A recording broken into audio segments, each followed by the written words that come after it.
Hi everybody, welcome to episode 6 of our steam locomotive series. In this one we're going to be weathering the locomotive. The locomotive and tender are painted now, so figure why not. And in any case, I'm waiting for some electronic stuff to arrive in the mail, so can't do that yet. So we're going to go onward to finish up the weathering job. Going to be using powdered chalks.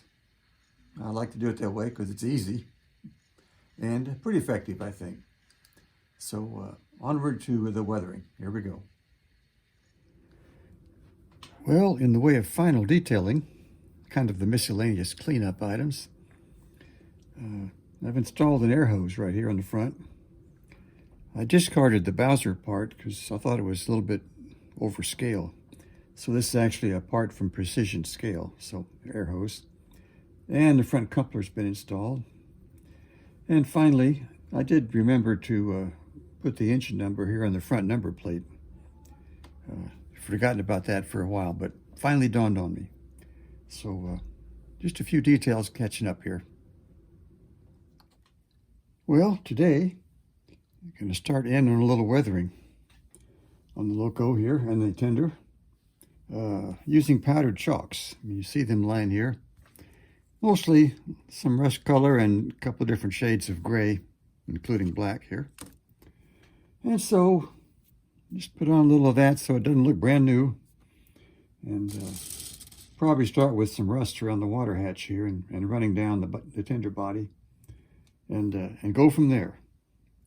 I might record a little bit of it, but I won't bore you with the whole operation. So anyway, stand by. Well, for the benefit of anybody who might not have done powdered chalk weathering, a brief demonstration. You just take a piece of chalk here and just scrape a little off with your knife. I put it here on a piece of wax paper so it's easy to clean up. So got a little pile of rusty chalk there. And take a paintbrush here that's been dedicated to this purpose. Dab it in the chalk and just start dabbing it on the model. And before you know it, you got rust stains there. And we'll see if we can get some to stick on the tender body here.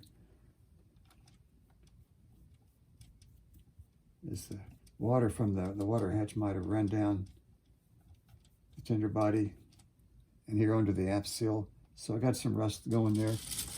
Maybe you can see that. So looks a little more realistic than just plain old black. So that's how this operation is going to go. And just keep pushing it around until it looks right. And just keep going. So just brushing the chalk on the model.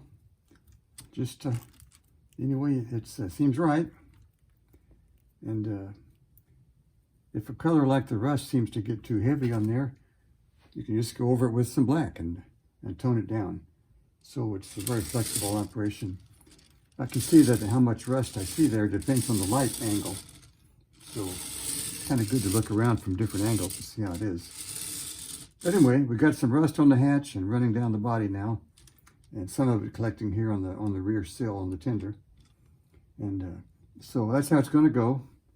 Just keep doing that in a few spots around and rust it up a little bit. Well, here we are with the first effort at the weathering applied. Got rust kind of everywhere, a little bit anyway. And we got some black coal dust streaks coming down the sides of the tender. Some lighter colored areas here under the pump valves where water deposits might have run down. And some black applied here and there, especially down from the smokestack. Kind of subtle. I don't know whether it shows up in the video or not. And on the other side, well, see, in the front, some rusty stuff going on there. On the left side, again, a little bit of light-colored water deposits coming down from the pump valves. Some black soot here on the platform by the stack. And again, some black streaks coming down from the coal bunker. Toning down the lettering on the side of the tender there, and also the locomotive. So it's not bright white anymore, it's kind of toned down.